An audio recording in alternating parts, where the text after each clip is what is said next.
Hey Fellowship Memphis, well, we're in our third week of the State of the Church, and it's this week that we began to look forward and look ahead and look at this next ministry year. And before I share with you some of the things we want to be working on over these next few months, some of the things we're going to prioritize this next ministry year, I want to remind you that we're not a church that chases fads or the latest and greatest. What we do day to day, week to week is incredibly precious, incredibly rare, and we are super proud of it. What we do when the church gathers on Sunday and when the church scatters throughout the rest of the week is always going to be plan A for Fellowship Memphis. And so thank you for being a church that glorifies God, that functions biblically, that is spirit-led, and that makes Jesus its hero. Ever since we've existed, we've wanted to be a church that taught the Bible and loved the city and loved and served each other and cared for each other well, and to do that in a multi-ethnic, multicultural context. And so what God has built here is awesome, and it's special, and it's rare. And this time of year, it's great to just thank Him for what He's doing just day to day, week to week in the life of our church. And so I want to thank you for that as well. Well, as we turn to this next year, I want to just kind of share with you some of the things that I hope you'll see improving, maybe some new things, some of the things that are changing in and around Fellowship, some things we're going to emphasize, and I want to talk to you about what some of those are. First of all, we want to build out doable, sustainable, and scalable serve teams. We love to see people come and serve the church, come and serve each other, and we think we can do a better job as staff to make those scalable and sustainable and doable. And so if you step forward to serve in this church, we want you to be able to do that in a way that, again, is just very doable and also offers you some community. That one of the best ways to build relationships around our church is to serve with some of the other people serving on our Sunday serve teams. And so you'll learn more about those next week. We want to codify and expand our residency program. We already feel like it's one of the best residency programs in the world. We are maxed out on residents already for this year. We've got 6 total, but boy, Josh Weiss and Ricky Jenkins have done a great job beginning to really codify and make it even better. And so we can't wait to share with you those improvements, and you'll see them online as we continue to build out our residency program and double down on that initiative. In an increasingly racialized society, we want to double down again and refocus our energies on educating people as best we can on issues of the gospel and race. That our passion is for every single one of you to not just not be a racist, but to be an anti-racist, to be able to speak fluently on issues of the gospel and race. And so we're going to double down on ways to do that this year to increase more and more people that can not only speak intelligently on that issue, but can go fight for the marginalized and the oppressed and to stand for justice in our city. Got a great desire to grow our roots deeper and add more structure to what has gotten off to a great start in our Fellowship Young Adults. That is a baby ministry about 10 months old.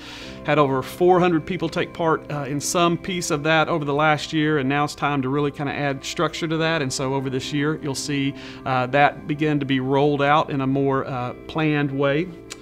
We want to see the same thing happen, firmer roots, more structure at our baby outpost in Collierville. They're off to an amazing start. In fact, just this past Sunday was the largest Sunday they've ever had. 10 months into that, I couldn't be more proud of Fellowship Collierville and what's happening there, and super excited about what the future holds in store as that outpost continues to get its legs under itself.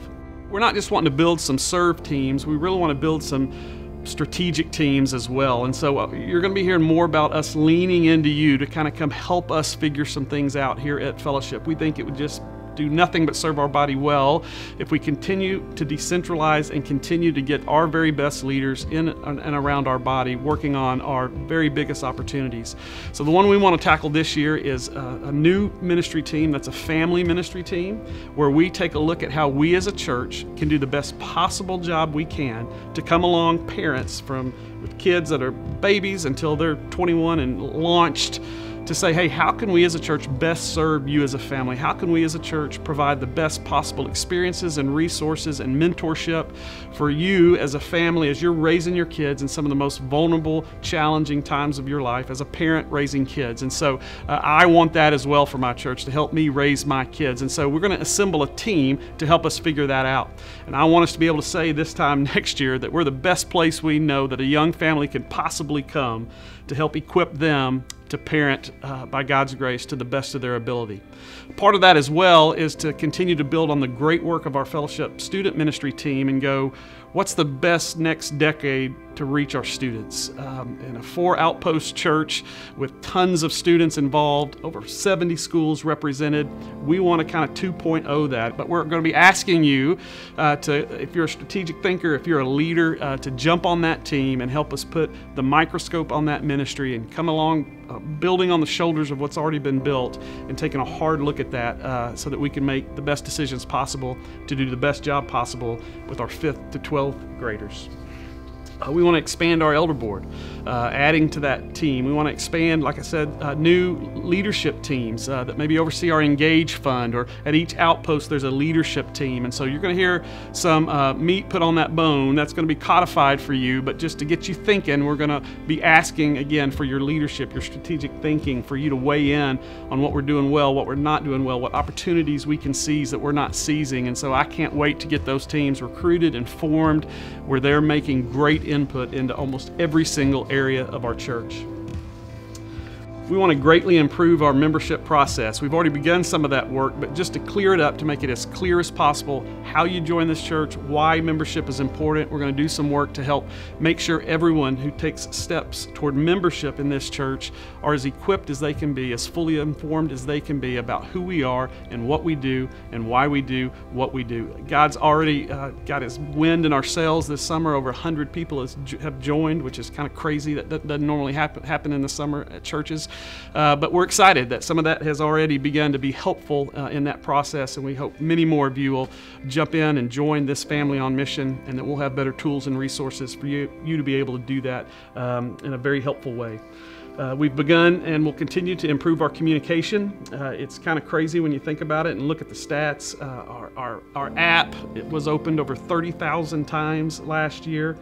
Over 122,000 minutes of sermons were watched or listened to either on our app or on our website. I had over 55,000 people come to our new website, and so our team there with Seth and Daniel and others are continuing to look at ways to do the best job we can to communicate to you. That's always our priority.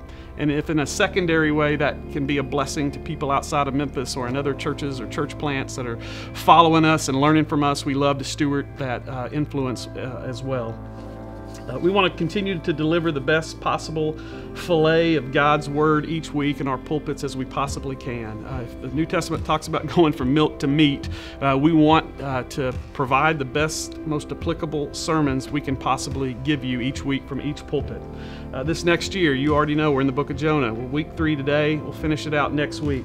We'll spend the bulk of the fall in the book of Exodus. Can't wait to get in there, and a great Old Testament book, and learn about God in Exodus. We're going to do the 7 I am verses from John that'll take us through Advent and into the Christmas season. We're going to tackle stewardship in January, and then in February we're going to look at singleness and love and marriage. March we're going to do a 4-week series on prayer, and so we'll head into that discipline, and then we'll have Good Friday and Easter, and then right after Easter we're going to do 7 or 8 just hot topics. And so the most extremely debated topics in our day, whether that's transgenderism or whether that is immigration or whatever it may be, we're going to show you how to take a biblical hermeneutic. What does the Bible have to say about that issue? And so that ought to be a spicy series, but we're going to try to do the best job we possibly can on hot cultural issues. And so I'm super excited about this year. We've got a great team. We've got some great work that's already done. God's bringing us some incredible people. I believe with all my heart this is going to be one of the best years yet at Fellowship Memphis.